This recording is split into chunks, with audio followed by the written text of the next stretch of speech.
खेड तालुक्यातील धानोरे फाटा आळंदी मरकळ रोड येथे असलेल्या ग्रामीण मानव विकास संस्था संचलित श्री साई सहारा वृद्धाश्रमात एका बेपत्ता वृद्ध व्यक्तीला आश्रय देण्यात आला असून त्यांच्या नातेवाईकांचा शोध घेण्यासाठी संस्थेने नागरिकांना सहकार्याचे आवाहन केले आहे।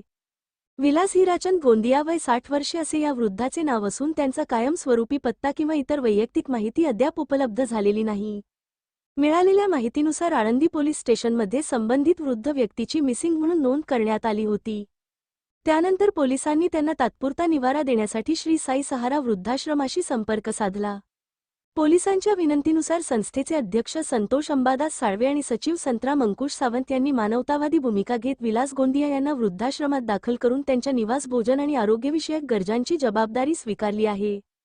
वृद्धाश्रम प्रशासनाच्या मते संबंधित वृद्ध व्यक्तीची ओळख निश्चित करून त्यांना त्यांच्या कुटुंबियांपर्यंत सुरक्षितपणे पोहोचविण्यासाठी प्रयत्न सुरू आहेत। मात्र अद्याप त्यांच्या कुटुंबियांबाबत किंवा मूळ गावाबाबत ठोस माहिती उपलब्ध झालेली नसल्याने नागरिकांच्या मदतीची आवश्यकता भासत आहे। संस्थेच्या वतीने करण्यात आलेल्या आवाहनात म्हटले आहे की विलास हिराचंद गोंदिया यांच्याबाबत कोणालाही माहिती असल्यास अथवा त्यांच्या नातेवाईकांची ओळख असल्यास त्यांनी तातडीने संपर्क साधावा।